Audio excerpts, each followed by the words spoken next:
C'est Isabelle Dominique-Cros qui est avec nous. Salut. Comment ça va? Très content de te retrouver. Ça va super bien.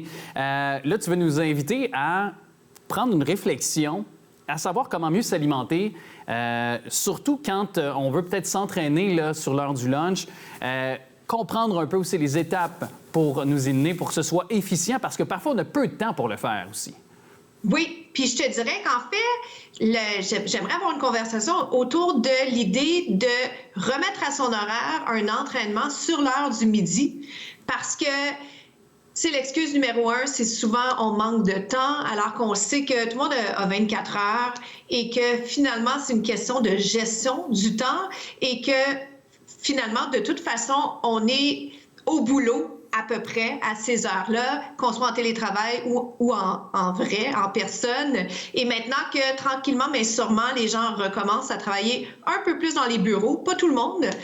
Je voulais juste réinviter les gens à se demander, est-ce que ça serait peut-être un bon temps, parce que c'est pas pour tout le monde, mais ça résout le problème de manque de motivation en soirée si on n'a pas envie de le faire en soirée. Je sais que toi, tu aimes t'entraîner le soir, mais pour les gens qui ont besoin de prendre soin de leur famille immédiate en soirée, bien, peut-être que c'est l'heure du midi. Alors, j'invite la discussion là-dessus parce qu'on sait que ça fait du bien, on sait que ça augmente la productivité. Les recherches ont démontré les bienfaits. Des fois, les entreprises sont même prêtes à faire venir des entraîneurs sur place. Eh bien, c'est drôle que tu en parles parce que j'ai autour de moi, justement, un entrepreneur qui a fait ça récemment, a engagé un entraîneur. Oui, a engagé un entraîneur. C'est une PME, c'est pas une grosse multinationale, là, vraiment. Oui. C'est 25-30 employés. Ceux qui étaient motivés pouvaient joindre le groupe avec l'entraîneur. Puis ça avait été des demandes aussi qui avaient été formulées par les employés aussi souhaités. Alors, comme tu dis, ça améliore la productivité, ça améliore le climat de travail et l'appréciation aussi pour l'employeur qu'on a aussi avec cette chose-là. Je pense que oui. Puis je pense qu'il y a plein de façons de le faire, que l'employeur le paye, que ce soit les employés qui le payent. Ce qu'il faut considérer, c'est le fait qu'effectivement, on arrive à joindre l'utile à l'agréable parce qu'il y a des avantages pour l'employeur. Puis pour les employés, bien, c'est sûr qu'il y aura peut-être l'obstacle de est-ce qu'on a des douches, mais il y a des entraînements qui ne requièrent pas tant la douche. Puis pour ça, tout le monde est différent, mais si on propose un yoga ou un cours qui est un peu plus, impact moindre, peut-être qu'on va avoir moins chaud, peut-être que ça va être plus simple à rentrer dans un horaire déjà chargé, mais ce qui est certain, c'est que 30 minutes, 45 minutes, c'est vraiment bien calculé dans une journée et ça se fait. Puis on ne doit pas être obsédé par le sport pour penser à essayer de rentrer ça dans nos horaires. Puis c'est pas vrai qu'on manque à notre tâche au travail non plus parce que c'est effectivement l'heure du lunch. Alors plutôt que d'aller luncher à l'extérieur, pourquoi pas faire ça? Bien, oui, aussi. Et d'autant plus que moi, j'ai une amie, justement, elle avait l'opportunité dans son entreprise. C'est sûr que c'est une entreprise qui est multinationale, je ne la nommerai pas, mais quand même, il y avait des douches à l'intérieur et il y avait un gymnase aussi à même l'entreprise. Et il faisait un 20 minutes de CrossFit, par exemple, 2 fois semaine. Elle le faisait. C'était évidemment très condensé. Et à la suite de ça, elle avait un 30 minutes pour aller manger. Et dans ces 2 journées-là, en plus, elle avait l'opportunité avec l'employeur, c'était dit, vous pouvez prendre 5-10 minutes de plus, comme 1h10, 1h05, là, juste pour question de mieux vous permettre de faire ces démarches-là. Et la santé mentale, comme on disait tantôt aussi, le bénéfice avec la productivité. Et les gens n'avaient pas à se déplacer.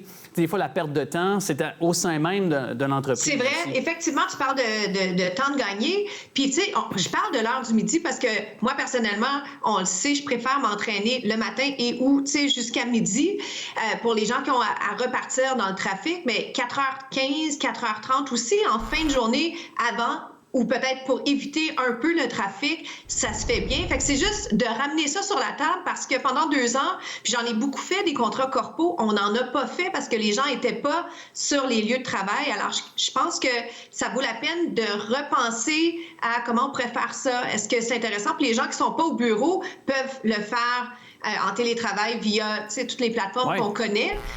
Et c'est tellement bénéfique.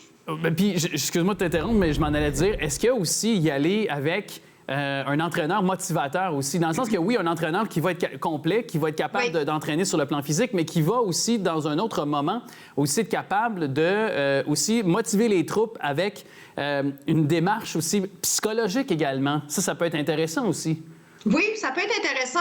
Puis j'allais amener l'idée aussi que si on bouge sur l'heure du midi ou quand on bouge dans son contexte de travail, c'est peut-être juste un 15 minutes. Des fois, c'est le matin, une genre de pause énergie. Ce qui est chouette, c'est qu'on a deux objectifs de gagner dans la mesure où c'est sûr qu'on n'ira pas manger un gros repas lourd qui va nous ralentir. Donc, tu sais, tu parlais de nutrition en début de segment.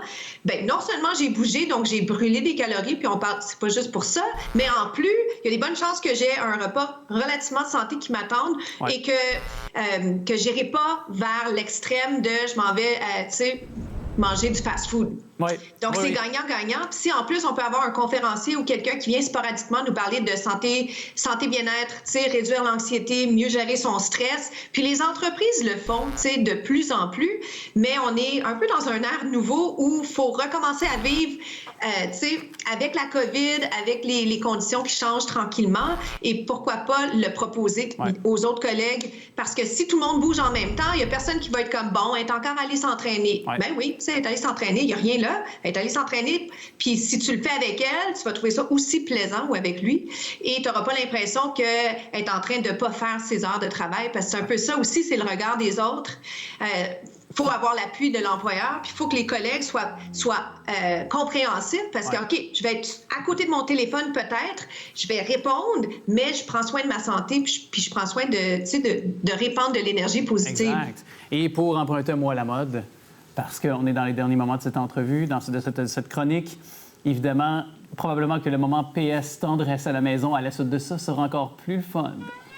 Non, mais c'est vrai, ça va jouer aussi dans la relation, dans notre... Tu sais, si on est bien au travail, on va ramener ça à la maison. Il va y avoir, j'ai l'impression, une ambiance, un climat aussi sain à la maison. Ça va se répercuter dans toutes les sphères de notre vie aussi, tout ce que tu nous proposes. C'est une façon de se défouler, tu sais, c'est une façon de se défouler, puis on revient à la maison, puis on est enclin à être sympathique avec les gens qu'on aime. Exactement. Et moi, je t'aime. Et je te dis à très bientôt. Merci beaucoup.